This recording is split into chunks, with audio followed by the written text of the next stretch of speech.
Semoga teman-teman semua dapat menyimak video kami ini dari awal sampai akhir. Mari mulai videonya.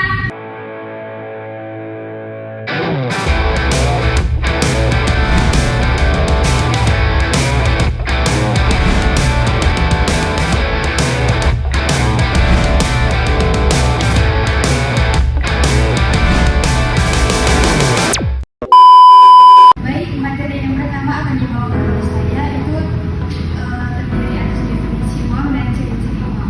Nah, yang pertama itu definisi uang. Uang adalah alat tukar yang digunakan untuk mempermudah transaksi jual beli barang dan jasa.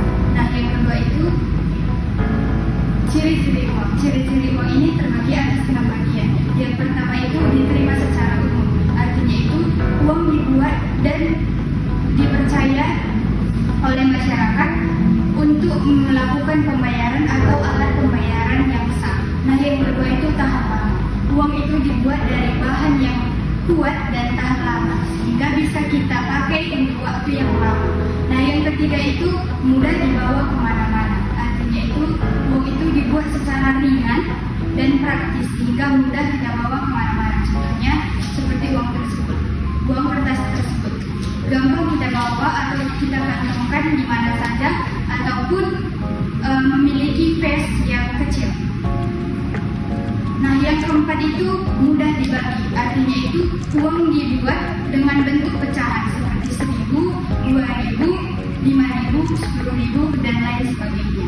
Nah, yang kelima itu stabil nilainya. Artinya uang dibuat dengan nilai yang stabil dan tidak boleh berubah drastis secara tiba-tiba, karena itu mengganggu kepercayaan masyarakat dan mengganggu kestabilan ekonomi. Nah, yang terakhir dan keenam adalah tidak mudah dipalsukan.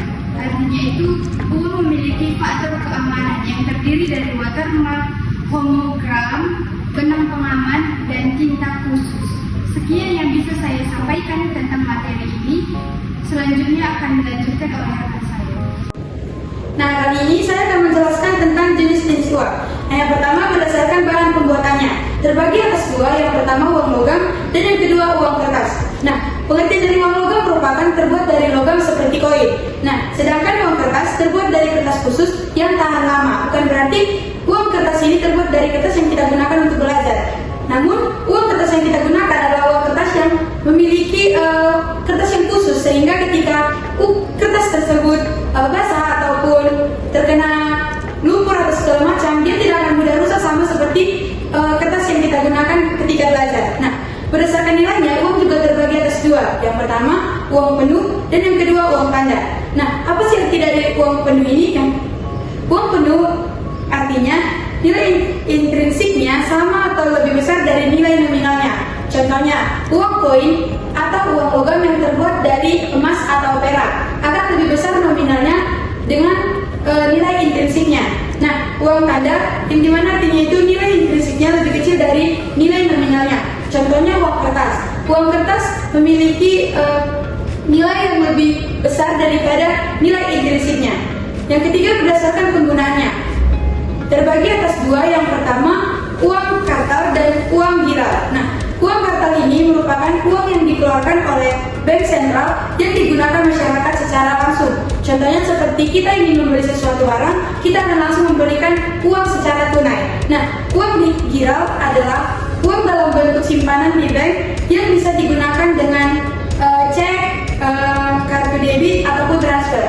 Contohnya di mall atau swalayan, mungkin kita sudah menggunakan yang namanya uang giral. Contohnya itu mungkin Dana ataupun Brimo. Nah, jadi uang giral ini tidak bisa kita lakukan secara cash.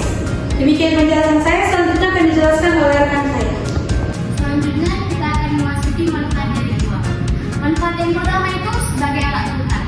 Uang itu bukan mainan, melainkan alat tukar untuk kita bisa memenuhi kebutuhan hidup kita sehari-hari. Misalnya kita ingin membeli roti, permen, minuman, ataupun yang lain-lainnya, kita bisa menukarkan uang yang kita punya kepada si penjual agar kita bisa mendapatkan apapun yang akan kita beli. Manfaat yang kedua itu sebagai satuan hitung. Uang berfungsi untuk kita bisa mengetahui berapa harga barang yang ingin kita beli.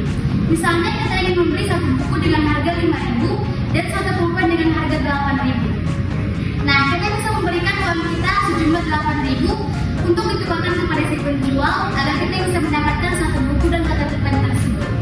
Manfaat yang ketiga yaitu sebagai alat menabung atau investasi. Ketika kita ingin membeli suatu mainan robot dengan harga 30.000, sementara kita hanya mempunyai uang 15.000, kita bisa menabung setiap hari agar uang yang kita punya itu terpenuhi dengan harga robot 30.000 tersebut, dan kita bisa memiliki robot yang ingin kita beli tersebut. Dan manfaat yang terakhir itu sebagai alat pembayaran hutang. Nah, sebagai contohnya itu Bima dan Budi. Bima ini mempunyai utang kepada Budi, dan lambat laun Bima ini harus membayar hutang dan menggantikan uang yang telah dipinjamnya dari si Budi tersebut. Sekian penjelasan dari manfaat uang, selanjutnya akan dijelaskan oleh rekan saya. Baik, selanjutnya penggunaan uang yang bijak dan tidak bijak. Yang pertama itu penggunaan yang bijak. Kenapa kita mempelajari uang yang bijak itu? Karena di sini kita diarahkan untuk menggunakan uang sesuai dengan kebutuhan dan perencanaan kita. Contohnya itu seperti menabung, membuat anggaran, dan berinvestasi. Yang kedua itu penggunaan uang yang tidak bijak. Maksud dari penggunaan yang tidak bijak itu membuang uang tanpa perencanaan. Contoh dari uang yang tidak bijak itu seperti kita ketahui, orang yang sering mengambil-ambilkan uang, membeli hal yang tidak penting, dan lebih tepat itu seperti boros. Sekian.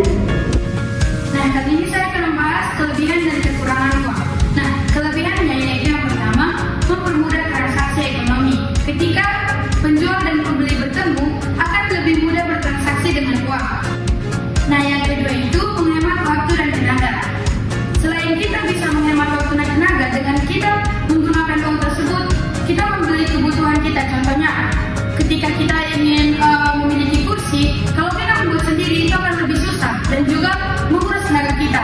Nah, uang ini bisa kita gunakan untuk membeli kursi tersebut. Yang ketiga, mempermudah perhitungan dan pencatatan.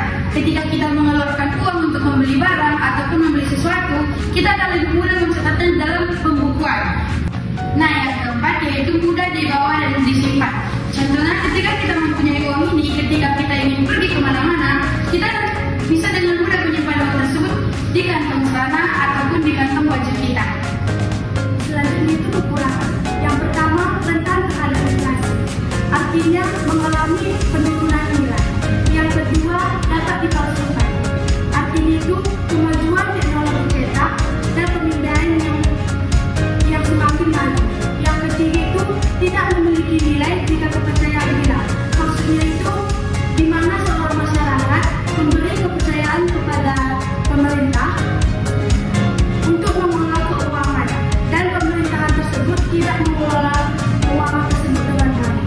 Yang keempat, menimbulkan kesenjangan sosial jika tidak dikelola dengan baik. Artinya terjadi ketika ada ketidakseimbangan dalam aspek kehidupan masyarakat. Sekian dari saya. Baik, kesimpulan yang dapat kami simpulkan dari materi kami yaitu uang adalah alat penting dalam kehidupan ekonomi modern. Fungsinya sebagai alat tukar dan penyimpanan nilai yang menjadikan sangat vital dengan kegiatan sehari-hari. Meski memiliki banyak kelebihan, uang juga memiliki beberapa kelemahan. Oleh karena itu, penting memahami dan menggunakan uang dengan bijak agar memberikan manfaat maksimal bagi individu dan masyarakat. Sekian pemaparan materi kami tentang uang. Kami kelompok 4 mengucapkan terima kasih. Bye-bye.